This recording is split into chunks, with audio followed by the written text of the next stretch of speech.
and Sheila McCoy at the Hatfield McCoy Museum in Liberty, Kentucky. You can go to our website at fredmccoy.com or hatfieldsmccoysmuseum.com. We're still on the segments, keeping it real. And since we're in this area, we just done a video on another question. And since we're here, we're going to stay here for a minute.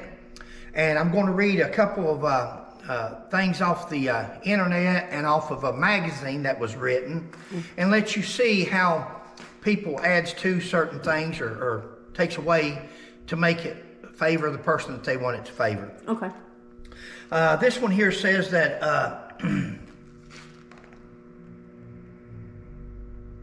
Civil War was on. William Anderson Devil Anse Hatfield served 2 years in the Confederate Army, but returned home to West Virginia, where he joined the local Confederate militia known as the Logan Wildcats in order to protect the home turf. Let's just show, first of all, 2 years. The Civil War started in 61. Devil Anse didn't go in till the fall of 62, but let's go here and show again these documents that we've showed before, where Devil Anse deserted in 63. If he didn't go in until 62 and he deserted in 63, that is not a 2-year stint. I'll just tell you. And I'm going to go over here and read this other one. You can go ahead and show that. Okay. But William Anderson Devil Anse Hatfield is best known for being the patriarch of the family involved in the famous Hatfield-McCoy feud nearly 20 years prior to the start of the hostilities with the McCoy family. Hatfield served in various units associated with the Confederate Army. Various units, and she went over this earlier, the 45th. Yep. The 45th. The 45th. And the 45th. Now, one of those is given his rank as private. One of those is where he took the oath of amnesty, and it also shows his age is 25 and his height is 5'6". You can see right here where he was a rebel deserter, and that's where he took the oath of amnesty. In fact, we've got the other one where he actually put an X on there. Here it is. I'm sorry, this is it. See this X right here? That's Devil Anse's signature. And that's what a lot of people, I'm getting off on a different topic, but they've said Devil Anse was a captain in the Civil War, in the Confederate Army. You couldn't be a captain. You had to be able to read and write to send telegraphs and messages. He signs his name with an X. He couldn't read or write. So that this captain crap is out of it. Now, one of those is amnesty. One of them is his rank as private, and the other two is where he deserted. But they are all four with the 45th Battalion. So the fact that they're saying he served with various units was spoken. It's spoken into history. It didn't happen. Listen to this. At the start of the Civil War in 1861, Hatfield was a 21-year-old farmer from Logan County. And again, before I go further here, I want you to look. Some of these will actually say, look at this one right here, Logan County. That's Logan County. The Logan Wildcats, Logan County. What's this right here say? Absent without leave since the 1st of February of 63. So, once again, Logan County, known as West Virginia. Although he undoubtedly enlisted in a Confederate unit in the first year of the war, his service record during the time is ambiguous. No documentation exists connecting Hatfield to a particular unit in 1861. In fact, evidence and family tradition link him to 3 different regiments during the first year of the war. I don't know if you guys are catching any of this or not. I don't even know where to start on it. He undoubtedly enlisted the first year. That's what you call speaking something into history. He undoubtedly didn't, but if you want to believe he did, they're giving you the option there to plant that seed in your mind that says, oh yeah, as soon as Civil War started, old gung-ho Devil Anse went right out there and joined up. That's not true. That didn't happen. And said his record is ambiguous, meaning has two different meanings. How does it have two different meanings? There's no documentation where he was in a unit in 61 when the Civil War started. So how can it have a double meaning? There's no meaning there. It's not there, so it didn't exist, so he didn't do it. Because everything about Devil Anse Hatfield and some things that's been made up through the years has been produced. If it was out there, it would have been produced, because Civil War records were not that hard to get throughout the years. No documentation exists connecting him to a particular unit, but we believe that he served in 3 different regiments during the first year of the war. Wow, he was all over the place. Hatfield's documented Confederate service begins in 1862. That's his first documented service. The first documented service is in the fall of 1862. We'll concur with that. When he was listen to this. When he was commissioned a first lieutenant of cavalry in the Virginia state line. Where's it at? Commissioned? Now that's great, because we've always said he wasn't a captain. Captain's no way to believe a captain that he held the rank of captain, because like I said, he deserted, but he didn't even hold the rank of lieutenant. But let's give him the benefit of the doubt. We can't find promotions documents for captain. How about promotion documents for lieutenant? How about showing us that? Produce that. That's not been photoshopped, because it doesn't exist. There's no rank for Devil Anse Hatfield other than private.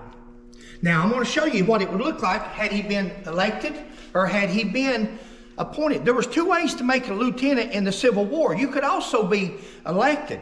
Your men, the lieutenant that was in that position got killed or injured and he had to be replaced. They could, the captain could appoint somebody, or the men could elect the person they wanted to lead them next, or the person they wanted to put on the walking the plank next. But what it would show is, where's Ellison, babe? Right here. Right here. Show Ellison Hatfield. And see here where it says elected? That is where Ellison Hatfield was elected to the rank of lieutenant in May the 7th. But yet, he also deserted the Civil War. Now, they say Ellison Hatfield, Altina Waller says he served at the Battle of Gettysburg. Didn't happen. The 45th, show where he's in the 45th. The 45th did not serve at Gettysburg. So Ellison Hatfield was not at Gettysburg, and had the 45th been there, he wouldn't have been there because he was deserted. He'd already left. Yep. I don't want to get off on Ellison right now. We're on Devil Anse. And so they're saying here that Devil Anse was promoted to lieutenant of the cavalry. This regional unit was formed in May of 1862. May of 1862 is not in the fall of 62. Devil Anse didn't go into the Civil War until the fall. The fall, as we've always understood it, is either October, November, somewhere, even September. Well, let's call September the fall. But it definitely wasn't May. In order to protect the territory along the Kentucky-Virginia border. His loyalties were to the North. Those who agreed and enlisted were promised they would serve their time in rural regions near their home. Virginia State Line eventually disbanded. 1863, Hatfield enlisted as a private in the newly formed 45th Battalion, and that's the one that we have him in. We have no record of Virginia State Line. We have a record of him in the 45th, where he was a private. Yep. And if you was in the Civil War and you went from the Virginia State Line to another Confederate unit, if he was a lieutenant, his lieutenant rank would have stayed with him. He wouldn't have lost his rank and started back out as a private. He never got no further than a private, but she's nodding at me. I'm beating a dead horse. Yep. He was quickly appointed to the position of First Lieutenant in Company B of the 45th. Here's Company B, Company 45th, and there he is, a private. And that's it. Like I said, I'll get off of that part. But Yep. Doesn't get no plainer than that.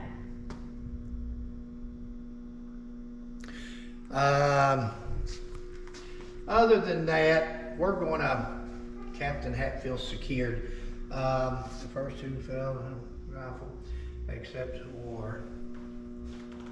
Made up a company, was elected as captain, and March 4th, honorable warfare, leaving wife and family in 63. Party man, such an she's just showing you around there while I'm reviewing. I'm just showing you different things that we have that we thought you might like looking at, but if you would like, come and visit us. And we're not showing everything. As we go through here, there's a lot of stuff that we're missing, and we're missing it intentionally, because if we show you everything, why would you want to come visit? That's right. Which I think you would probably want to come visit and see some of the artifacts that we've got, the memorabilia. When that concludes this, we're not going to go out yet, but that concludes this segment of Keeping It Real. Okay. I think we've proved our case on the internet things. It just the same stories that we've covered before. But Sheila and I, when Mother and my grandmother first started collecting years and years ago, it was mostly Hatfield McCoy relics from original Hatfields and McCoys from the area, the day, their tools, their horse gear, different things saddles. They used, yeah. And over the years, we kept it like that for many years. And then finally, Sheila and I, we started collecting anything, pocket knives, videos, CDs. Yep. We had people sending us videos and CDs to put into the museum when we were at Renfro Valley, books. So we started collecting anything modern day or from the past. And over the years, a lot of people, and that's like this gun right here of the McCoys. Gentleman calls us up. He got the phone number off the internet where we had the museum at Renfro Valley. Contacts us, and he's got the gun that was passed down to him. That actually was one of the guns that killed Jim Vance. And in fact, I'll stay where you're at there. I'll show you some pictures here. Just fill this video in without starting another one. But it's funny, I run across this article a couple of days ago, and I took a photo shot it. Deputy Frank, Pike County Deputy Sheriff Bad Frank Phillips formed a posse, including Bud McCoy and old Randall's son, James McCoy.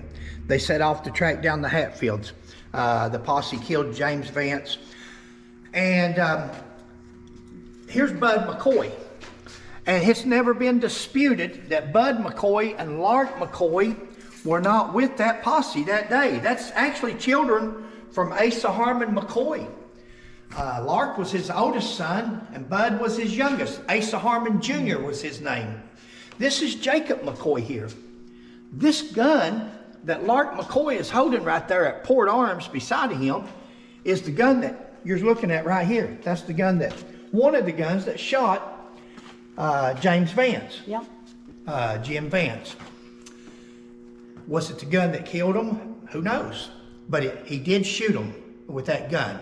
That is a family history for years and years and years. It's never been disputed. Right. There was 3 people that shot Crazy Jim Vance that day. Jim McCoy, Randall McCoy's oldest son, Bud McCoy, who was borrowing that gun from Jacob McCoy. That gun was actually purchased by Jacob McCoy in 1886, 2 years prior to the cabin burning. After the cabin burning, they started tracking them down. And the other person that put a bullet, or some bullets in Crazy Jim Vance was Frank Phillips. And we all know that. Frank Phillips had seen the children laying dead at the cabin the next morning. And they said it really affected him. And so I think he had some animosity more than normal toward Jim Vance.